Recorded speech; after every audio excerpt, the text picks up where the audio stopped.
EPF best है या VPF best है या फिर पीपीएफ सबसे ज्यादा बेस्ट है? बिना बायस्ड हुए इस वीडियो में मैं कंपैरिजन करूंगा तीनों को पोस्टमार्टम करके। इस वीडियो में हम समझेंगे पीपीएफ क्या है और किसके लिए है, वीपीएफ क्या है और किसके लिए है, और ईपीएफ क्या है और किसके लिए है, और तीनों में टैक्स बेनिफिट किस तरह से आप ले सकते हैं। इस वीडियो के अंत में मैं आपको एक सिंपल फॉर्मूला दूंगा जिससे कि आप तय कर पाएंगे कि आपके लिए कौन सबसे ज्यादा बेहतर है। वीडियो को पूरा अंत तक देखिएगा क्योंकि मैं आपको बताऊंगा कि 90% लोग कहाँ पे मिस्टेक करते हैं। नमस्कार दोस्तों, मेरा नाम है विकास और आप देख रहे हैं मेरा यूट्यूब चैनल मनी गुरु विकास, जहां पे कि हम पर्सनल फाइनेंस को आसान भाषा में समझते हैं। सबसे पहले हम समझते हैं कि ईपीएफ क्या है, एम्प्लॉय प्रोविडेंट फंड, ये क्या होता है।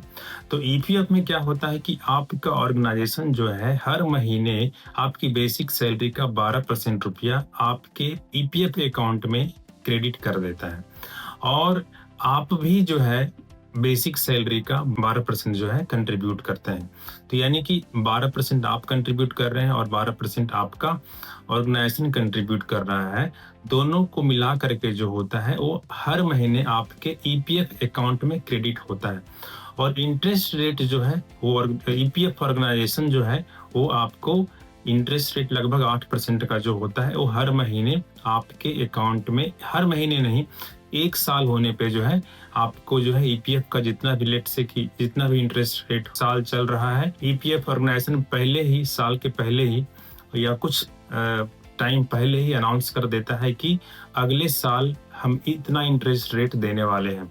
तो उतना ही इंटरेस्ट रेट साल के पूरा होने पे आपके अकाउंट में जितना भी पैसा होता है उसका इंटरेस्ट जितना भी बन रहा होता है, लगभग 8% मान लीजिए, तो उस रकम का 8% जो है अमाउंट है ईपीएफ ऑर्गेनाइजेशन आपके ईपीएफ अकाउंट में क्रेडिट कर देता है। तो इस तरह से ईपीएफ वर्क करता है।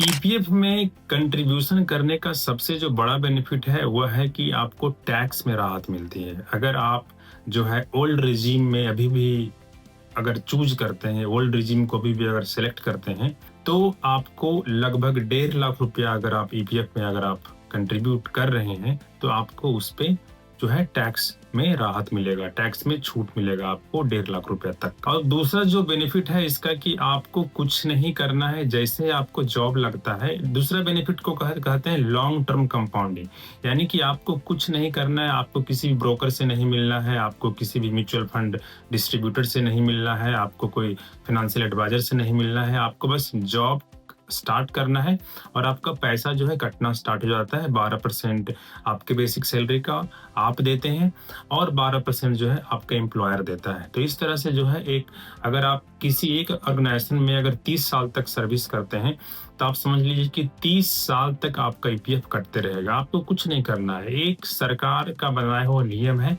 कि हर कर्मचारी को जो है उसका जो ऑर्गेनाइजेशन है, जो उसका एम्प्लॉयर है, उसको जो है ईपीएफ कंट्रीब्यूशन उस एम्प्लॉय के अगेंस्ट में ईपीएफ ऑर्गेनाइजेशन को पे करेगा। ये है एक तरह की कह लीजिए सोशल सिक्योरिटी है जो कि सरकार ने कंपलसरी कर रखा है। एक फिक्स्ड नंबर ऑफ, अगर किसी भी एम्प्लॉयर के पास एक फिक्स्ड नंबर ऑफ एम्प्लॉय है तो उसके ऊपर ये नियम अप्लाई हो जाता है कि आपको ईपीएफ में अपने एम्प्लॉय के लिए ईपीएफ कंट्रीब्यूट करना है, ईपीएफ में योगदान देना है। एक उदाहरण लेते हैं यहाँ पे।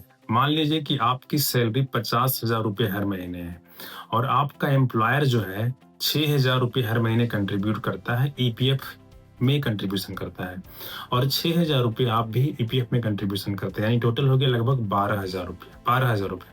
और 12,000 रुपये समझ लीजिए कि आप एक बहुत बड़ा रकम हो जाता है। 12,000 रुपये हर महीने अगर आप कंट्रीब्यूट करते रहते हैं लगभग 30 साल तक, और आपके को उसके ऊपर लो जो है 8% का इंटरेस्ट मिलता है, तो ये बहुत बड़ा रकम बन जाता है।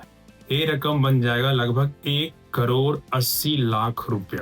ईपीएफ तो हमने देख लिया, अब चलते हैं पीपीएफ की ओर।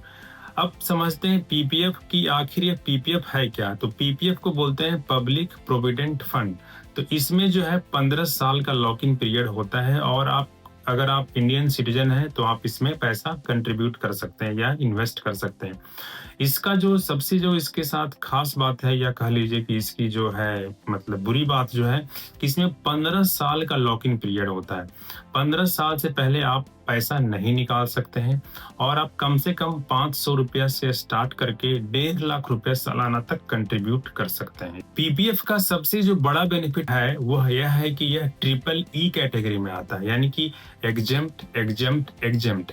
इसका मतलब यह हुआ कि इन्वेस्टमेंट के दौरान जब आप पैसा को उसमें लगा रहे होते हैं तब भी आप 80C सेक्शन 80C का बेनिफिट ले सकते हैं। यानी कि अगर आप इनकम टैक्स फाइलिंग के दौरान ओल्ड टैक्स रिजीम को सिलेक्ट करते हैं तो आप इन्वेस्टमेंट के दौरान भी, यानी कि 1.5 लाख रुपया तक अगर आप सालाना कंट्रीब्यूट करते हैं पीपीएफ में, तब भी आप टैक्स बेनिफिट ले सकते हैं। और जब आप 15 साल बाद या 15 साल के बाद जब आप एक्सटेंशन करते हैं तो उसके बाद भी जो है आपको प्रॉफिट के ऊपर भी कोई टैक्स नहीं देना है। पीपीएफ को 15 साल एक्सटेंड कराने के ऊपर मैंने एक ऑलरेडी वीडियो बना दिया है जो कि डिस्क्रिप्शन में डाल दिया, उसको भी आप देख सकते हैं।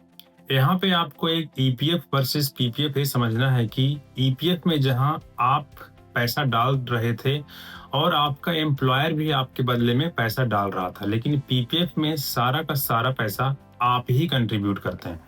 ईपीएफ और वीपीएफ को हमने अभी अभी देखा समझा। अब चलते हैं वीपीएफ की ओर, वॉलंटरी प्रोविडेंट फंड। यह क्या होता है? तो वीपीएफ जो होता है वह ईपीएफ का ही एक्सटेंशन होता है। अगर आप चाहें तो अपने पॉकेट से एक्स्ट्रा कंट्रीब्यूशन करके उतना इंटरेस्ट रेट आप ले सकते हैं जितना कि आपको ईपीएफ अकाउंट पे मिल रहा है, क्योंकि अलग से अगर आपकी इच्छा है कि और कंट्रीब्यूट करें तो आपकी इच्छा की पूर्ति तो आपका एम्प्लॉयर करेगा नहीं।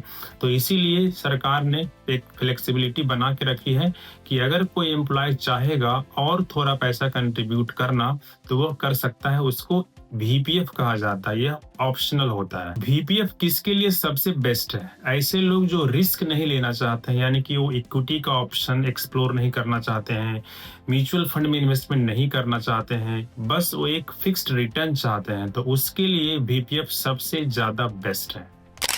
अब सबसे बड़ा सवाल, तीनों में ईपीएफ, पीपीएफ और वीपीएफ में तीनों में लगभग इंटरेस्ट रेट सेम है, तो फिर डिफरेंस क्या है? तो चलिए हम तीनों को कंपेयर करते हैं, तीनों का कंपैरिजन समझते हैं। तो सबसे पहले समझते हैं कि ये तीनों अकाउंट को कौन कौन खुलवा सकता है। तो सबसे पहले पीपीएफ को कोई भी आदमी अगर इंडिया का सिटीजन है तो उसे ओपन करवा सकता है। ईपीएफ और वीपीएफ को सिर्फ एम्प्लॉय ही खुलवा सकते हैं, यानी कि आपको कहीं ना कहीं जॉब करना होगा, नौकरी करना होगा, तभी आप ईपीएफ या वीपीएफ का बेनिफिट ले सकते हैं। दूसरा बात है कि एम्प्लॉयर कंट्रीब्यूशन और या एम्प्लॉय कंट्रीब्यूशन कर लीजिए। तो पीपीएफ में सारा का सारा कंट्रीब्यूशन आपको ही करना होता है, लेकिन ईपीएफ में जो है एम्प्लॉयर भी आपके बदले में कंट्रीब्यूशन करता है, एम्प्लॉय भी करता है और एम्प्लॉयर भी करता है। वीपीएफ में जो है वो सारा का सारा पैसा जो होता है एक बंदे यानी कि एम्प्लॉय का होता है, उसके ऊपर वीपीएफ में आपको एम्प्लॉयर कंट्रीब्यूशन नहीं मिलता है। नेक्स्ट जो सबसे बड़ा पॉइंट है लॉक इन पीरियड का। तो पीपीएफ में आपका पैसा लॉक होता है 15 साल के लिए। ईपीएफ और वीपीएफ में सरकार ने फ्लेक्सिबिलिटी दे रखी है कि अगर आप अपने इलनेस या कुछ और अपने चिल्ड्रंस एजुकेशन या मैरिज या घर बनवाना है या घर खरीदने हैं तो आप जो है ईपीएफ या वीपीएफ से पैसे निकाल सकते हैं। यानी कि यहाँ पे उतना स्ट्रिक्ट लॉक इन पीरियड नहीं है जितना कि पीपीएफ में होता है। अब चलिए समझते हैं कि आपके लिए क्या बेस्ट है, आपके लिए पीपीएफ अच्छा है या ईपीएफ अच्छा है या वीपीएफ अच्छा है। चलिए इसको समझते हैं। अगर आप सेल्फ एम्प्लॉयड हैं, आप कुछ अपना कर रहे हैं, नौकरी कहीं नहीं कर रहे हैं, तो आपके लिए पब्लिक प्रोविडेंट फंड यानी पीपीएफ सबसे ज्यादा बेहतर है। लेकिन आप अगर नौकरी कर रहे हैं, कहीं प्राइवेट नौकरी कर रहे हैं, कॉर्पोरेट नौकरी कर रहे हैं, सरकारी नौकरी कर रहे हैं, तो आपके लिए ईपीएफ और उसके ऊपर और इंटरेस्ट लेना चाहते हैं तो वीपीएफ, यानी कि ईपीएफ प्लस वीपीएफ आपके लिए बेहतर विकल्प है। लेकिन वीपीएफ जो है वो ऑप्शनल है, कोई मैंडेटरी नहीं है कि आपको वीपीएफ लेना ही लेना है। वीपीएफ आप तभी लें जब आपको एक सेफ इन्वेस्टमेंट ऑप्शंस की तलाश है, जबकि आप म्यूचुअल फंड की ओर नहीं जाना चाहते हैं, स्टॉक मार्केट की ओर नहीं जाना चाहते हैं, इक्विटी मार्केट की ओर नहीं जाना चाहते हैं, तभी जो है आपके लिए वीपीएफ बेस्ट ऑप्शन है।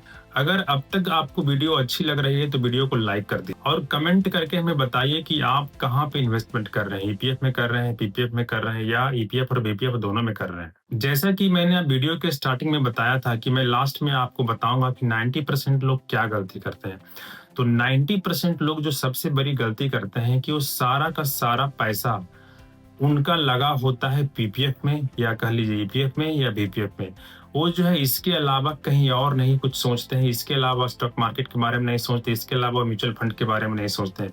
क्योंकि म्यूचुअल फंड जो है आज के डेट में सबसे ज़्यादा रिटर्न देता है या कह लीजिए इक्विटी मार्केट में सबसे ज़्यादा रिटर्न मिलता है।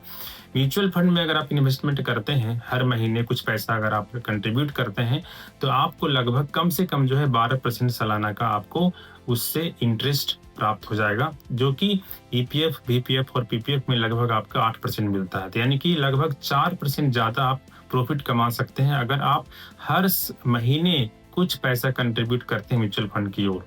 तो ये 90% लोगों की सबसे बड़ी गलती यही है कि वो ईपीएफ, बीपीएफ और पीपीएफ के अलावा कुछ और नहीं सोचते हैं। ईपीएफ, पीपीएफ और बीपीएफ यह सेफ जरूर है, सिक्योर जरूर है, लेकिन वेल्थ क्रिएशन के लिए सफिशिएंट नहीं है। वेल्थ क्रिएशन के लिए आपको एक बैलेंस बना करके चलना होगा, यानी आपको इक्विटी मार्केट की ओर भी देखना होगा और ईपीएफ, बीपीएफ और पीपीएफ की ओर भी देखना होगा। तो इस वीडियो में बस इतना ही, फिर मिलते हैं। जय हिंद।